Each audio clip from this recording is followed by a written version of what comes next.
La question qui s'élève dans la plupart de nos cœurs quand nous avons entendu beaucoup de choses est: comment cela doit devenir notre vie? Comment cela doit devenir une partie de nous-mêmes?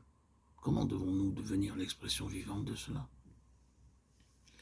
C'est la question qui devrait s'élever en tout cas.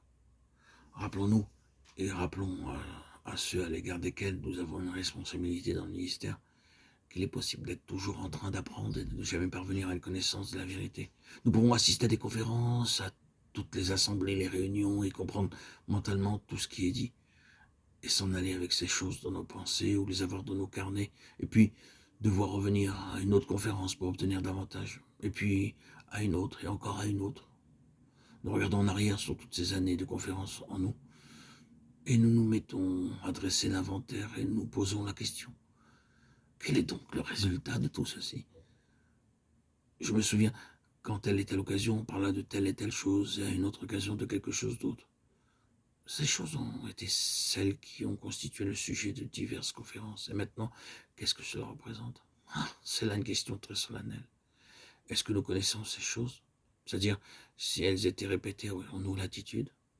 Eh bien, nous avons entendu cela auparavant, nous savons cela.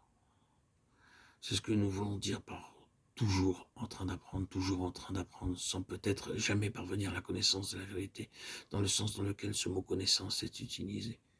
Qu'allons-nous faire?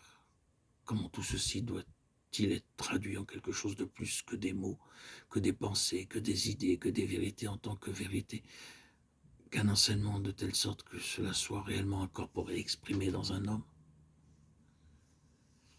Cela peut être et cela doit être. Exactement le même principe doit opérer comme lorsque Christ est né de Marie. Cela signifie que la parole présentée doit nous conduire à un exercice de cœur. Et c'est ce qui s'est produit avec Marie. Elle est entrée immédiatement dans un exercice de cœur à propos de ce qu'elle avait entendu.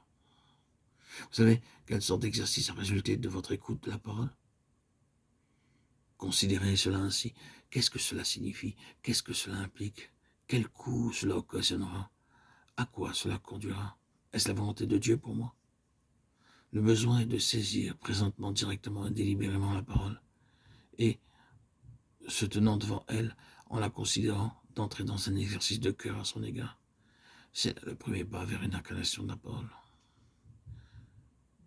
L'ayant considérée, ayant été exercée par elle, nous devons faire un pas délibéré dans la foi, en relation avec elle. Et cela est nécessaire. Vous n'aboutirez nulle part à moins que vous le fassiez.